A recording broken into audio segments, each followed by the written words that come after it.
Hello, everyone. My name is Liz Ng, and I am from Input Output. For those of you who don't know, we are the creator of Cardano blockchain. We have a very special guest with us here today, Micky Watkins, CEO of World Mobile. Take it away. Hello, everybody.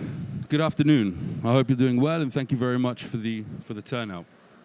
So I'm Micky Watkins. I'm the CEO of World Mobile and the founder.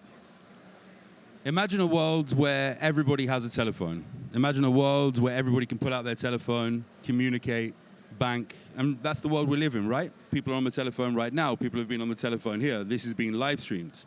But this world is only half a world. There's approximately 3 billion people on this planet who are unconnected. That's right, 3 billion people. Mostly that's in the emerging markets, but out of the 190 plus countries that exist, around 170 of those countries have connectivity problems. This is not a problem that only we're trying to fix. This is a problem that Google, Facebook, Microsoft, Starlink, and others are trying to fix as well. But evidently, up until now, including the 1,000 mobile network operators that operate in this world, with all of their spending power and all of their will and their might, they've still left half of the world unconnected. We believe that internet is a human right, and I think that most of you in this room and most of you who will listen to this also agree that internet is a human right. So we're trying to change that. We're trying to change that in a really cool way. I'll introduce you now to my co-founder, James Tagg, and chief architect at World Mobile, to explain how we're trying to change that. Hi. Yeah, so the problem is that around the world, most of the frequency that we have to do mobile telecommunications has already been handed out by governments. So it's either been given away as some sort of beauty contest, or it's been auctioned for vast amounts of money. So all the spectrum is gone. And yet, if you look around the world, various different estimates are made, but maybe 30%, maybe 40%, maybe even 50% of people don't have coverage. And this occurs all over the world. And it's two types of coverage problem, really. One is, we'll call it the wilderness problem, right? And the other one is the Swiss cheese problem. So the wilderness problem is, obviously, if you go into the Midwest, you don't get coverage because there are vast areas that just don't have mobile towers. But wilderness can also be just outside the M25 in London, or on the I-5 highway between Los Angeles and San Francisco, right? You just lose coverage randomly all the way through there. And that's pretty annoying. So actually, the wilderness problem is a pretty broad problem. And then we have the Swiss cheese problem. So, I have to talk about my own experience. So I have no cellular coverage in my office, and I have no cellular coverage on my driveway, which is really annoying, because if I'm in a conversation with him, a conference call, which he likes, then if I'm trying to keep on that conference call and actually get to my office to play with hardware, then it will drop, and it drops every time. It's super annoying. So we have this problem of granular loss of coverage and macro loss of coverage. And it's also, when we talk about coverage, what we really want is people to be able to join the modern economy. So just having the ability to send a text or a low-rate audio call is not really enough. What we need is a couple of meg down, meg up, so we can be on a Zoom call, or we can get an education. And you look around the world, India's done a fantastic job by rolling out pretty good coverage, the whole population, and the whole population is getting education on their smartphone, right? That's not universal. So we have maybe half of Africa not able to do that. And very little kind of move to 4G and high bandwidth services. So what we're trying to do is use the community. And so why is this problem there? The problem is there because most spectrum is given away with some sort of obligation of coverage, and mobile operators need to make money. So they tend to put the coverage in the city. And when they look at the business model, they tend to put more coverage in the city and more coverage in the city and increase the densification, because that's what you need to do. And they just continually leave out everybody else. So what we're doing is building systems that allow us to fill in the Swiss cheese problem and also provide very large-scale coverage. And the way we roll out that coverage is with the community. So, blockchain-enabled community, so that people can put coverage on their roof or their farm or whatever, and then that coverage can then extend to the wider community. And obviously blockchain is very useful for making that transparent and fair, and you have some sort of algorithm that apportions the money, and so people feel that that's something they can participate in. So people build the network rather than a big capitalized public mobile operator builds a network. And that's what we're doing. So you ask, why do we use blockchain? We're a utility token built on the Cardano blockchain. We use blockchain for many different reasons. One of the reasons is for connectivity. Why does blockchain need to be used for connectivity? Well, if you're asking the community to purchase nodes, and you're asking the community to put their capex down in order to roll out infrastructure to the 3 billion people that are unconnected, the community need to know that they're going to have a return on their investment. And they need to know that that return on the investment is fair. That's the first reason. So our proof of service algorithm allows us as an entity not to handle any of the billing, but to give to each node the rewards that they deserve for the amount of people that have roamed on that network or connected directly to that network. But beyond that, there's another reason to use blockchain. It happens that from the 3.5 billion people that are unconnected, around 3 billion of them don't have identity. Now, if you have internet without identity, the internet is useful. You can watch Netflix, you can learn from YouTube, you can send emails, you can do other things. But what you can't do is you can't be included in the same opportunities that we all have in this room and globally who's watching this. So when you include internet as the base layer, and then you include digital identity, all of a sudden the internet becomes really useful. And then you go a further layer in of a financial settlement layer, and now you're able to actually replicate in an even better way the services and the opportunities that we have in this world. So we have 3 different types of nodes. We have an air node, multiple air nodes. Air nodes are the connectivity layer of World Mobile. Anyone across the world can purchase an air node, and they can match with an air node operator. They may be the air node operator and the air node owner themselves, or they may not want to actually know how to run a telecom system or to maintain that infrastructure. Then we have the earth nodes. The earth nodes are a distributed core. They're the heartbeat of the World Mobile Network. They run what typical services would run from a carrier. They also store data. They also have a distributed database for spectrum sharing, something that doesn't exist right now. And then finally, we have the Ether nodes. The Ether node is a legacy telecoms protocol node that sits at least one in each country that allows the outside worlds, legacy worlds, to communicate with the World Mobile chain. So that's why we use blockchain. And I think we've got a video here for you as well that's going to be played by our lovely people over there.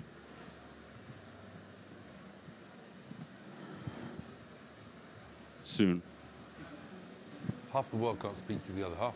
Half the world can't communicate. There's a lot of untapped, unrealized talent that actually exists all over the world. There's all this creativity that happens every single day, but it's unrecorded.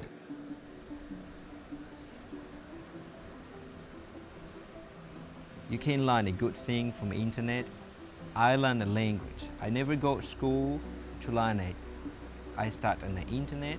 Now I can speak French, German, and a little Polish, you know. Connection brings people together. It makes my life better, you know.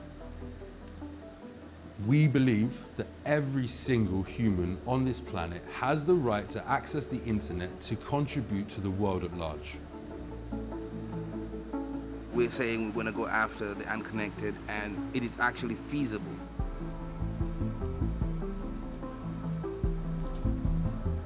Hello, good morning everyone. My name is Femi. We will be driving into the hinterland, the southern part of Nigeria.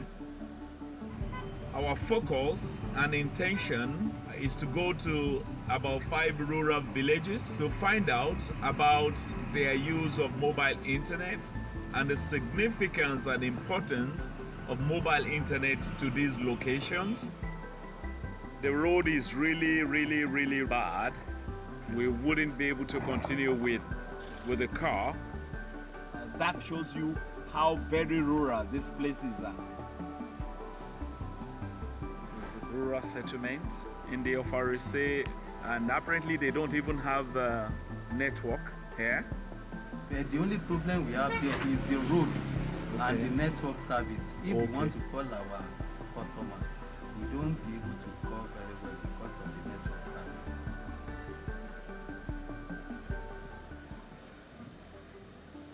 We're taking existing components off the shelf and we're creating a mobile network from it.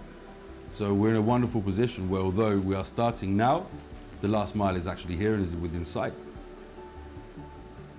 We're doing things that other people won't do because they're locked into existing ways of doing things. So we're taking an innovative approach to build a new network, and the guys that we're working with have some extremely leading edge technologies that are going to make it much better to deliver telecoms from above rather than, the standard base station to base station to base station solution.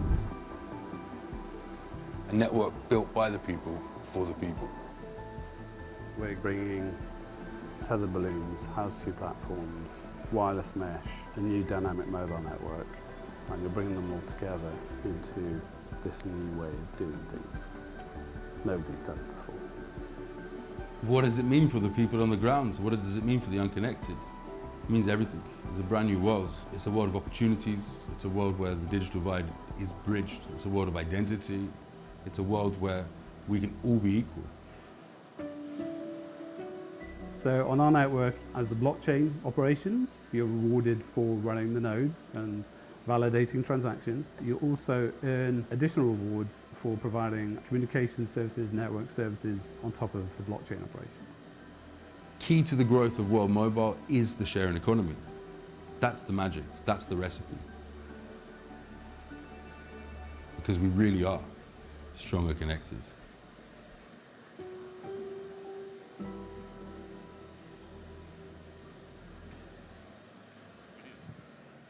Wow, that was a great video.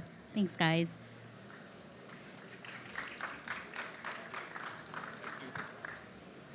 So there are a number of burning questions that people want to know, and I'm going to ask you guys today, put you guys on the hot seat.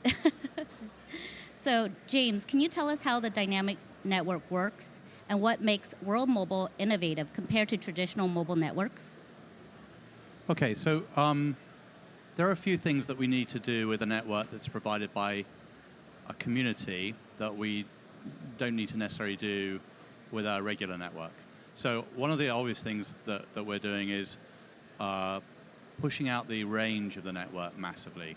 So we like to get to 50, 60 kilometer cells so that we can put in cell sites that get a very long range. And that applies obviously in the wilderness situation, but it's also quite useful in the urban situation, because if you look at somewhere like New York, it has long streets. And it's very useful to put an antenna at one end of the street and go all the way up Madison Avenue and not have to keep repeating the install all the way down. So one of our obsessions is with this sort of long range, ultra efficient radio. The next thing is it needs to self-organize. We are asking the community to do it. We don't want to roll trucks out at all. So that means that we can post a network node to you, and you can put it up quite, ideally quite well, but then having put it up quite well, we can then get the network to organize it and make it play fair and so on. So that's one of the key things. It has to be a zero-touch network. And then the final thing is, it's all the USA is sort of interesting because it's got this CBRS solution. So citizens band radio got repurposed for cellular. So we've now got this citizens band, but in much of the world there is no citizens band available. So all the operators, or all the frequencies, are actually in existing operators' hands. And so we need to make our network work with those networks. And the usual way that you do anti-interference work between different cells is all inside a network. So we're having to do anti-interference work across operator borders, which is something that's not really been done before. So those are kind of the three technical tricks that we're playing to get this network to work. So you can see on the video behind me the various different pieces of the puzzle. So we have some high altitude assets, which are these really cool aerostats. They give us a really kind of big overwatch coverage, and then we can then fill in the coverage with hotspots in schools and bars, and well, you never know quite where a hotspot's going to emerge, right? So it's much better to get really, really broad coverage and then look for the problems and then fill the problems in than try and build a network on the basis you're going to guess where the coverage needs to be and provision it. So rather than putting in sort of 40 towers or so, we can put in a single aerostat. And that gives us around a 12-to-1 cost efficiency. So we can build a network much more efficiently, costly. The other thing, of course, is that it's just easier, right? If I'm trying to build a network and I only have to worry about 120 sites, I can actually read the spreadsheet, right? I could even potentially visit them all, right? If I had to build 2,500, 3,000 towers per country in Africa, I couldn't even visit all of the sites in the rest of my lifetime. It's just impossible to do. So, well, actually, I would hope that I could actually visit them all in my lifetime, but it would take nearly the end of my lifetime. It's a long time, right? It's a lot of work. So we're trying to get this zero-touch network, which is a very small number of key nodes, and then distributing everything else out to the community. Awesome. Couldn't have answered it better myself. Well, James, I have another question for you. What is World Mobile's approach to privacy? How do you treat the personal data of your users? It's very simple, just like a mobile operator does, right? So you have to obey all of the legislation of the existing country, keep it all secret, put it all on servers in the country if their country requires it to be on a server in the country, and so on. And then, obviously, with a blockchain, we're giving some transparency to usage. So it's very important that in the process of giving transparency to usage and the network, you don't accidentally reveal private data about a user. And so it's not hard to do, but you have to think about it, right? It's important work, but not hard work. Yes. Micky, what does blockchain and distributed network mean for data sovereignty? It means transparency. It means immutability. Unfortunately, mobile network operators, whether they like it or not, are in a position of power. The regulator or the authorities to be and the subscribers should be the only people that have access to your information, yourself and the people that govern you. But mobile network operators, in the race, in the quest for connectivity, they have this open layer. And there are many incidents and cases online of foul play, where a mobile network operator will understand your location, your friends, connections from your phone book. They understand when you sleep, when you wake up, when you go to bed. I think it's the same as sleeping, but it might be different. Maybe you go to bed and chill out for half an hour before. What you watch, where you bank, which applications you have. And World Mobile doesn't want to have this burden upon itself, all this temptation.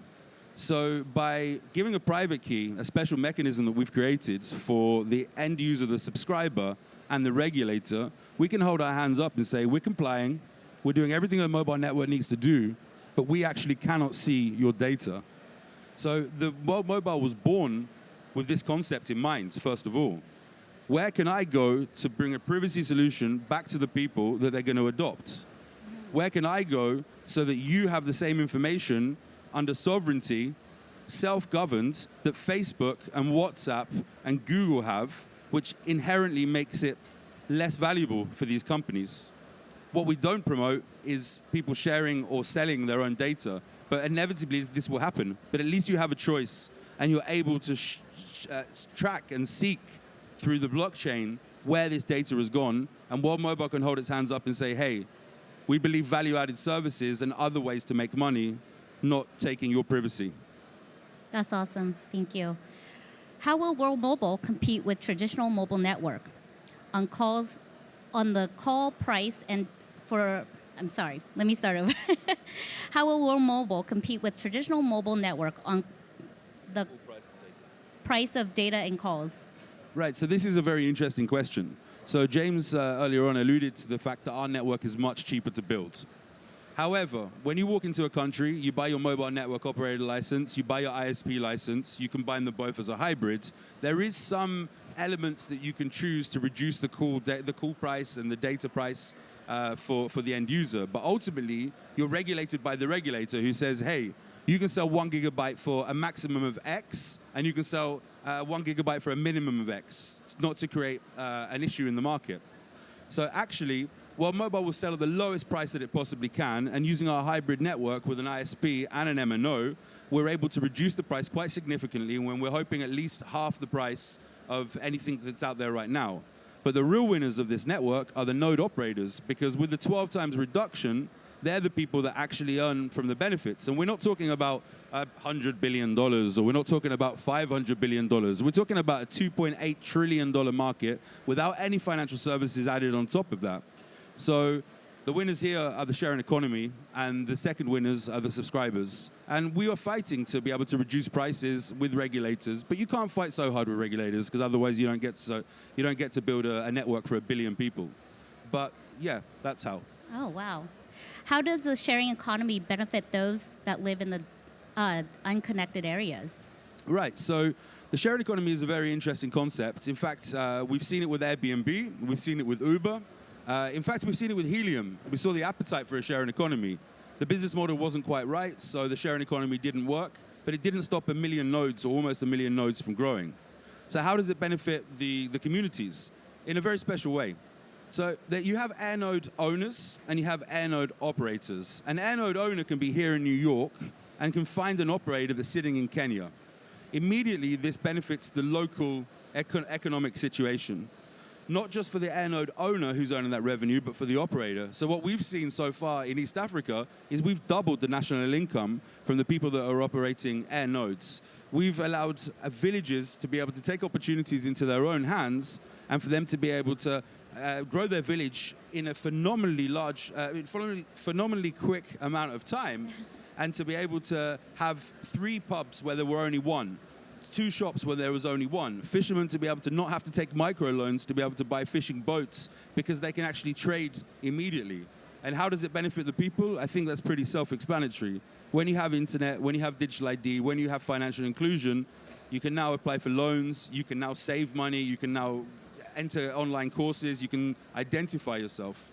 So it's very much a virtuous cycle of everyone benefiting. Awesome. James, how does infrastructure owned by the people result in cheaper rollout costs? Well, you only have to look, if you've ever actually watched a mobile operator build a tower and put it up, you are astonished by how many times they go there, and astonished by how much time they spend there, and so on. So actually building sites is a pretty labor-intensive, complex task. And so if you can allow people to build it themselves and not have to go through the whole process of a third party negotiating with the site and going through all the legal negotiations to get it. But I mean, so how much did it cost me to put my Wi-Fi access point in my home? About the time it took me to make a cup of coffee, right? It's much, much easier to install something if you own the site and you control it. So that's the fundamental reason why communities can do things much more efficiently than the big corporations. Yeah. Well, tell us about our recent time in Wyoming, and what are we doing in the U.S.? Well, and so Wyoming, I think we've got a picture of Wyoming somewhere. But anyway, Wyoming is quite an interesting place, because it's wilderness predominantly, but it's very, very flat plain, surrounded by mountains and so on. And Charles Hoskins has a ranch there. So we have both problems there. We have this sort of wilderness problem with large areas that are uncovered, but we also has his home, which is uncovered by cellular, which is more like a Swiss cheese problem. So there we're putting in a system that provides coverage to his home, which is essentially a small cell type solution, and then actually coverage using an aerostat over there, if you're looking at the picture, right? Halfway across that plane, that will cover the whole plane with a blanket coverage. So I guess it's a demonstration system. It will be used. It's not just for demo, but it's a demonstration, and that will show the 2 pieces of our technology, the sort of small community one and the really high long-range one. And then I quite like those hills as well, because you get aerostats for free in most countries, right? So there's a couple of hills you can see. We're going to put towers on those with ultra-long-range cellular as well, to give a degree of redundancy and also really cover it well. I think if I could just jump in and add to that as well, Wyoming is the second windiest state in the USA? It is indeed. Alaska is the first. So being able to launch an aerostat in very, very tough conditions as a mobile network operator, there's a huge problem here in the United States for AT&T, Verizon, T-Mobile, and the others as well, not being able to utilize their spectrum. So some of the concerns with aerostats is, can they handle the winds? What happens when the weather turns bad? So Wyoming is a great demonstration for a future rollout into the entire United States. Wonderful. What does it mean for everyone to have decentralized identity? And why did you choose Cardano to realize this solution? Yeah, that's a great question. Decentralized identity is something that is needed. It allows us to be able to be the sovereigns of our own identity. We touched on this before. Why did we choose Cardano? So I met Charles Hoskinson in 2018 November in Edinburgh at a Pluto Fest. We had a mutual friend, associate, James Bowater, just name dropping him, James, if you hear this. And he told me, I've got this guy who wants to bank the unbanked. And I said, okay, who is he? He said, he's the co-founder of Ethereum. I said, well, I'm looking at building a mobile network that uses decentralized identity and smart contracts in order to be able to get rid of a lot of the layers of bureaucracy inside telecoms, as well as to be able to show that we're an honest mobile network operator without anybody having to trust us. So why did I choose Cardano? I met with Charles, as I said, in November. We had a very good 2 years of courting each other and dating and making sure that we were the right fit for each other. At the time, there was nothing else. And I'd argue today that there's nothing else that's built like Cardano is built. There's a lot of FUD out there that says that Cardano doesn't have anything. It has over 1,000 projects on it. We are the #1 project on the Cardano chain. We're partners with IO. And we've been vindicated. The proof is in the pudding. It's been built right. It's been built correctly. It's been built for scale. It's been built for growth. And World Mobile is utilizing that right now. Charles was just on the stage with Ryan from the Messari Mainnet, and he was saying, okay, but what about the projects that are actually running? Well, World Mobile is actually running. It's settling. And in fact, World Mobile is running and making 3 times the money that Helium is making on their entire network right now with just 105 nodes. And it's not causing any pressure on the Cardano blockchain. The Cardano blockchain is performing perfectly for exactly what we need. Now, when we get to 50 million and 100 million and 1 billion users, sure, we've got to innovate and we've got to make sure that everything is perfect. But who am I going to go with? With AVAX? With Solana? With a chain that doesn't have peer review? I can't. That's an irresponsible thing to do. So we had a choice. Either we go out and build our own blockchain and reinvent the wheel, or we work with the best of the best. And the choice was to work with the best of the best. Well, thank you for choosing us. How do the philosophies of Cardano and World Mobile align? It's symbiotic, right? You want to bank the unbanked, you first of all need to connect the unconnected. We have a massive footprint in Africa, on the continent, together in around 5 or 6 different countries right now, and we plan to be in over 50 countries together. But it's not just, again, exclusive to Africa. It's exclusive to the bottom tier of people who shouldn't be the bottom tier of people. They're the bottom tier of people because they don't have the same set of tools as we have, because they don't have connectivity, because they don't have identity, because they don't have the ability to be able to open up a bank account, save money. So it's a very symbiotic relationship and one that is continuing to grow and evolve on a daily basis. Micky, is there anything else you'd like to add? There definitely is. I think we've got another video, haven't we?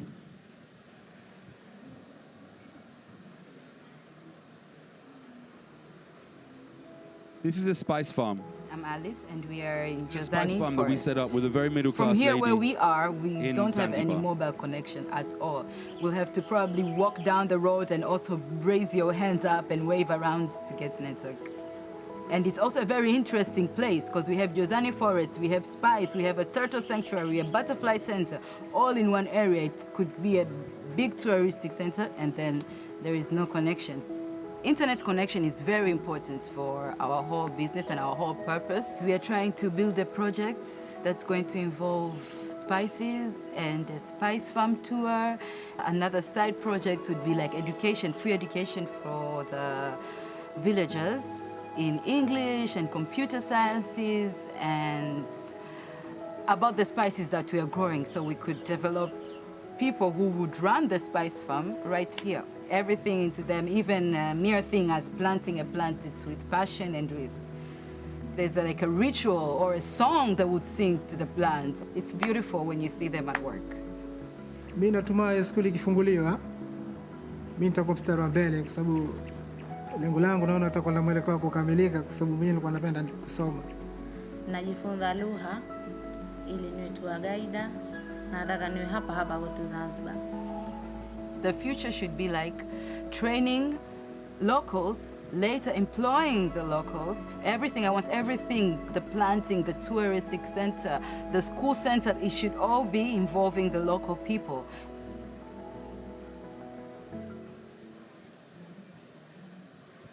Endless possibilities. Thank you, Micky. Thank you, James, for being here, showing us what you guys are doing, connecting the unconnected, and showing us everything you guys are doing. Really appreciate this. What I love. I'd just like to add one more thing as well.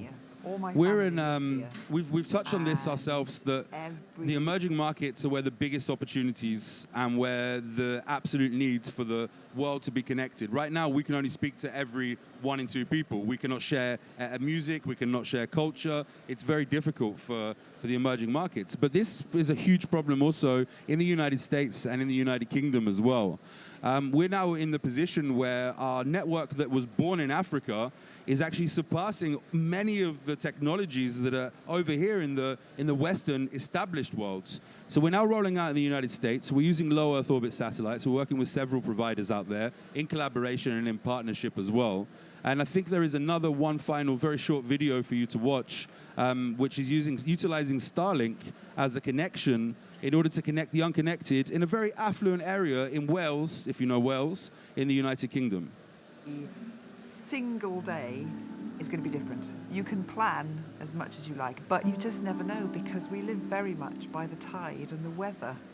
We all love living here and having the sea next to us.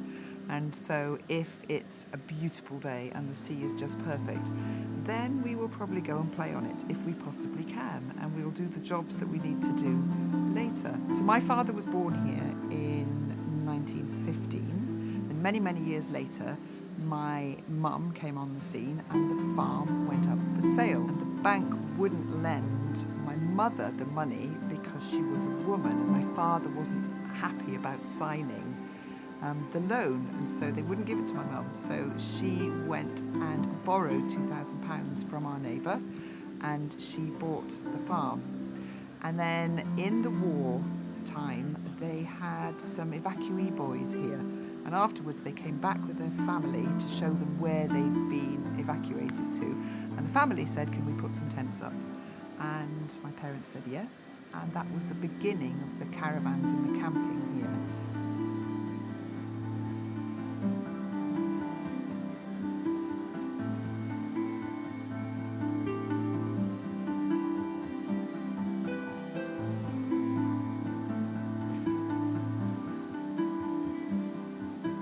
We've never had good internet here. We're always living in hope that we're going to get fibre. So we had 100 people that turned up for a weekend to do an event, and there was no internet, and we were like headless chickens. We got 100 people with their needs, and we had to take them up to the top of the hill in the car just to get them to do it, and that was to get 4G connection.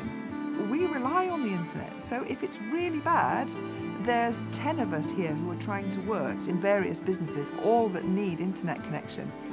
We can't work. If we're desperate, we have to travel to St David's with our equipment to work just to meet deadlines.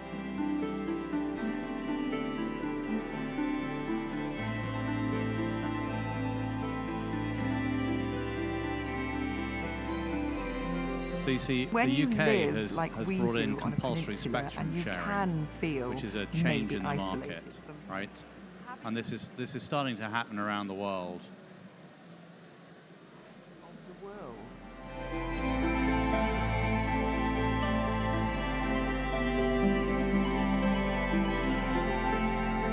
This area has basically a use it or lose it. So the mobile operators don't provide it, and therefore you can get a license from the government automatically to provide coverage here.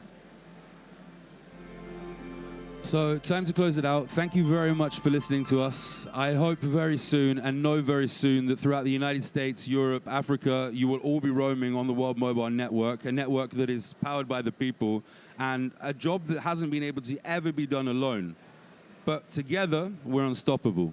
Thank you very much. We're stronger connected. And thank you very much to Liz as well, who's amazing.